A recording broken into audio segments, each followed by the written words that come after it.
অন্নপূর্ণা যোজনা নিয়ে বুধবার একাধিক ঘোষণা করেছেন মুখ্যমন্ত্রী শুভেন্দু অধিকারী। কারা এই প্রকল্পের টাকা পাবেন, কারা পাবেন না, তা আরও একবার স্পষ্ট করে দিয়েছেন মুখ্যমন্ত্রী। পাশাপাশি কিছু ক্ষেত্রে নিয়ম শিথিল করার কথাও জানিয়েছেন তিনি। ফলে আরও বেশি সংখ্যক মহিলা অন্নপূর্ণার আওতায় আসতে পারেন। তবে বেশ কিছু শ্রেণীর মহিলা বাদ পড়ারও সম্ভাবনা তৈরি হয়েছে। আরও 2 ভাতা পেলেও মিলবে অন্নপূর্ণা যোজনা।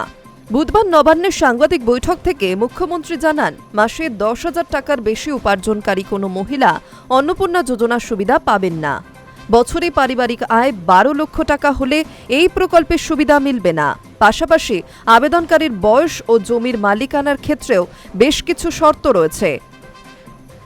সেগুলি পূরণ করলেই রাজ্য সরকার টাকা দেবে অন্নপূর্ণার। তবে কিছু ক্ষেত্রে অন্নপূর্ণা যোজনার নিয়ম শিথিল করার কথাও ঘোষণা করেছেন মুখ্যমন্ত্রী শুভেন্দু অধিকারী। তিনি জানান, যারা দিব্যাঙ্গ ভাতা পান তাদের অন্নপূর্ণা যোজনার সুবিধা দেওয়া হবে। একই রকমভাবে পিএম কিষাণ যোজনার সুবিধাভোগী মহিলারাও 2 প্রকল্পের টাকাই একসঙ্গে পাবেন। এছাড়াও মুখ্যমন্ত্রী জানিয়েছেন, 25 থেকে 60 বছর বয়সী যেসব মহিলা 3,000 টাকার কম ভাতা পান তাদের শুধুমাত্র অন্নপূর্ণা যোজনার 3,000 টাকাই দেওয়া হবে। পাশাপাশি 3 কক্ষ বিশিষ্ট বাড়ির নিয়ম গ্রামীণ এলাকার ক্ষেত্রে শিথিল করা হচ্ছে।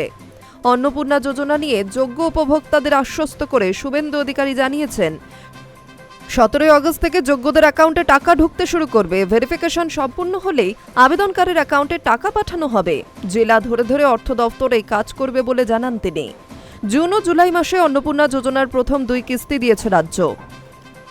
অগাস্টে টাকা ছাড়ার আগে আবেদনপত্র ঝাড়াই বাছাই ও যাচাইয়ের কাজ চলছে। এই প্রক্রিয়ায় যারা যোগ্য হিসেবে বিবেচিত হবেন শুধুমাত্র তাদের অ্যাকাউন্টেই 3,000 টাকা করে পাঠাবে রাজ্য সরকার। High news network.